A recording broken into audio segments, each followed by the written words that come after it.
Our next guest is with a company that powers big names like Street by 50. We've had 50 Cent on the show several times, including last year from right here at IFA. Jawbone, the Nike running shoes, among many other big companies where their technology is in use. The director of Low Power Wireless, interesting title, for CSR is Paul Williamson. Paul, welcome into Tomorrow. How you doing? Good, thank you, Dave. How are you? I'm doing fine. Tell me a little bit more about CSR and what does it mean to be the director of Low Power Wireless? So CSR... is there a director of high power wireless? There should be. No. Yeah, is that what you aspire to?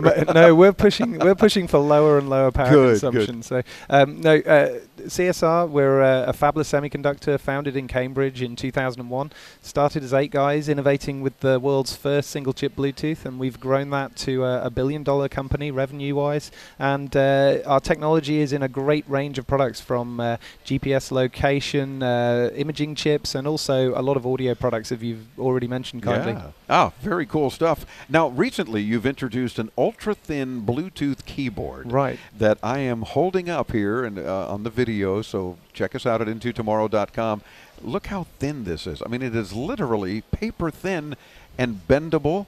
I can do all sorts of stuff with it, and Paul's not even freaking out that I'm bending his keyboard like this. Yeah, so the membrane itself is actually only 0.5 millimeter in thickness, which is enabled by a printing technology that actually prints the copper directly onto a very thin plastic layer.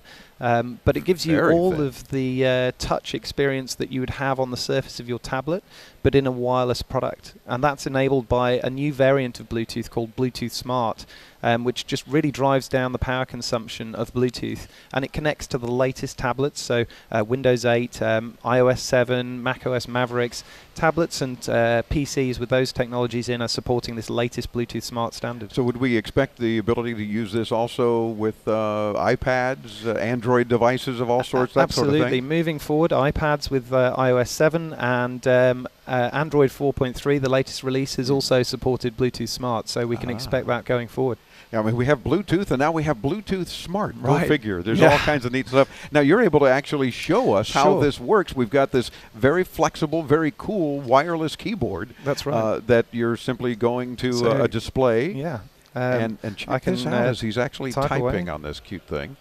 And it's showing up, of course, on this monitor. Okay. And why don't I type the show name? So there you go. Tomorrow. And as Chris is showing you, there's no wires. It's the flexible keyboard. I mean, you can almost roll the thing up and throw it in your pocket, and then you've got the ability to. Now, this, of course, what we're looking at. So folks watching this, seeing the electronics, is a prototype. That's right. So what you're seeing is a prototype of the technology, demonstrating what's possible. We would hope that our customers will take that and put it into final products, which will usually take 8 to 12 months. So something for Christmas 2014 sort of time frame. And we'd hope to see it in the sort of folio type covers and cases for tablets, giving you more of a sort of ultrabook functionality, but still very small and compact. And the ability to actually have a keyboard and not have to type on the glass, which most people are saying just isn't comfortable. That's right. And also it frees up that screen space. So as you can see here, you get the full sort of document editing capability without the sort of screen being taken away from you. Very true. I mean, can you also build in some sort of the haptic feedback sort of feel, do you think, even as small as it is? Yeah. So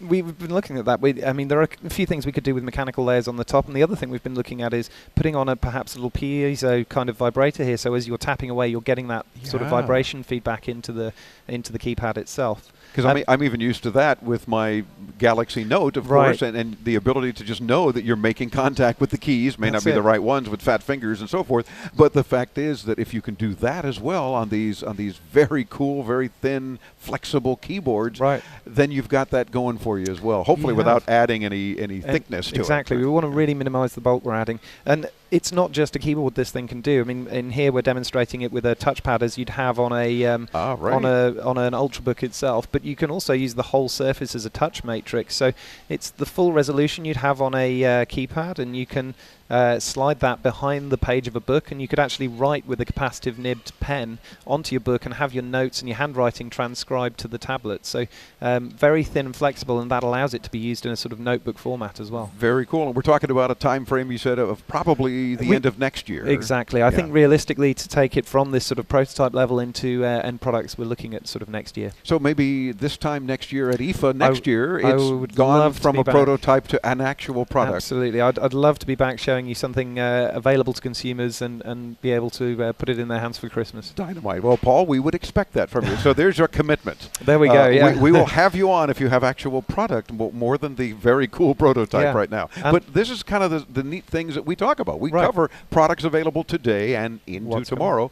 and this flexible keyboard is exactly the kind of thing that our audience is curious about. So. Yeah, and we expect Bluetooth Smart to be a pretty big area of innovation over the next year or two, so I'd love to come back and show you some of the other innovations that are happening as well. Well, let's count on it. You can visit them in the meantime at csr.com. Easy website to remember. Does it stand for anything, CSR? Yeah, CSR's Cambridge Silicon Radio. We're a Cambridge, UK founded company, and it was about creating single-chip silicon radios. That was the basis of the business. Well, bloody good idea.